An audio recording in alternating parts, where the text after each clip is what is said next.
Thank you, everybody, for coming to the Aaron Torres Podcast YouTube page. If you could do me a quick favor, see that little subscribe button at the bottom of your screen? Go ahead, click that subscribe button. Really does help our channel grow, our audience grow, and I really do appreciate it more than you know. So click that subscribe button. Appreciate your support. Now, here's the video that you came here for.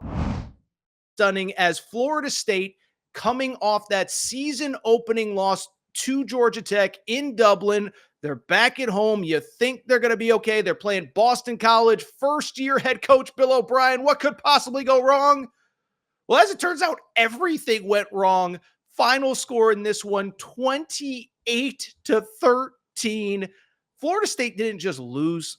Florida State got absolutely embarrassed in this game, as Florida State accounts for just 293 yards of total offense. Boston College runs all over them. And it's funny, because I remember a week ago, after the Georgia Tech loss, everybody said it's the 12-team playoff era. You can't overreact. Hey, you got plenty of time to figure things out. Well, as it turns out, it is overreaction time in Tallahassee, because Florida State isn't just 0-2.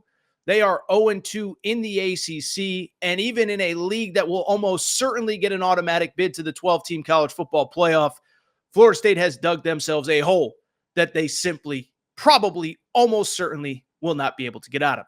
And so when I look at this Florida State team, what's wrong? First of all, let's give Boston College their props. Bill O'Brien, as I said, first-year head coach. You know, I'm a child of the Northeast. When I was at UConn, went to a lot of Boston College games during that Matt Ryan era. That is a city that will support Boston College if they're good. Some of my best times, some of my funnest memories, some memories that I kind of forgot that night happened at that stadium. So I'm happy for Boston College and its fans. But the bottom line, this is about Florida State. And when I look at Florida State, to me, there are two huge issues that are indisputable. We are now through 2 games for Florida State. I know it's only week 1, but we're through 2 games for them. And there are 2 issues that are not going away. It's the line play and it's the quarterback play. And let's go ahead and dive in. And so when we talk, let's start with the line play, because it's funny. Again, a week ago, I remember talking about Florida State, and I had people in the comments saying, Torres, you're overreacting. It's 1 loss. But what did I say after the Georgia Tech game?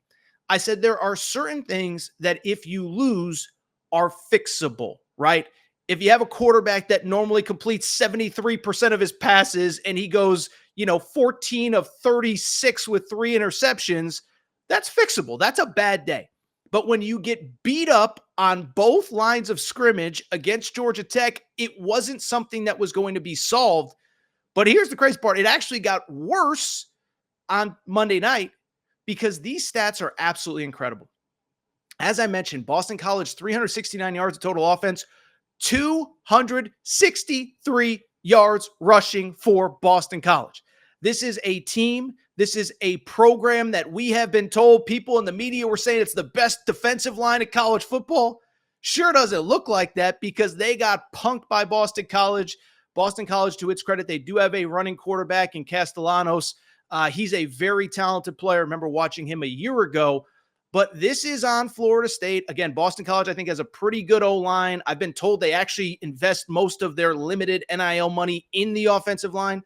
It doesn't change the fact that Florida State should never be this bad up front against anybody, let alone Boston College. 369 yards of total offense, and again, 263 yards rushing at Doak Campbell Stadium. Here's the problem, though. It ain't just the defensive line. It's the offensive line, because how about this? Florida State, 21 carries for 21 rushing yards on 16 carries in this game. And so both lines aren't very good, but at least the offensive line, let me defend them a little bit. The reason the offensive line can't block is because there is no threat of a downfield passing game with DJU. And listen, one thing I'll say, I don't like criticizing any individual. It's a team game, 22 starters. But at the end of the day, this is the NIL era, okay? And I'm not going to feel guilty if a well-compensated player is not living up to expectations in this era. And so when I look at DJU, this was 7-8 years ago, I'd probably bite my tongue and, it's a team problem and how are they going to solve it? No. This falls on the quarterback. because on Monday night, 21 of 42 passing, 1 touchdown, 1 interception. We all saw, especially in the first half, he's overthrowing everybody. He's got guys wide open in the end zone. He's throwing it 5 feet over their head. That is on him, and I'm not going to feel bad because, bluntly, there are a lot. He's well compensated. There are a lot of people relying on him. I was thinking about this. We know that a good quarterback in the NIL era, because Matt Rule said it at a press conference last year, he said a good quarterback in the NIL era is going to go for $1 million. That's the going rate for a good quarterback. And so I was thinking about this. There's a possibility DJU is the second highest paid player in that Florida State football building. People are counting on him. People are relying on him. People literally have invested in him, and he ain't living up to his end of the bargain. And as we talked about after the Georgia Tech game, there is no doubt that as you realize that DJU can't beat you downfield, you can load the box, limits the run game, and it turns into a disaster, the likes of which we are seeing right now. And so Florida State is not good. And let's just, listen, we don't need to, I don't want to say overreact, but look at the schedule. They still have Miami. I'm sorry, they ain't beating Miami, especially on the road. Clemson, we can criticize Clemson. At least Clemson looked half decent against Georgia. You look at some of these other games. Memphis next week ain't a guarantee, and SMU ain't a guarantee in a few weeks as well. Notre Dame on the schedule still. So this could get really ugly really quick for Florida State. And when I was thinking about Florida State, one more thing before we move on to the rest of a very busy show. I do think there is a very important lesson and a very interesting lesson about roster building with these Florida State Seminoles.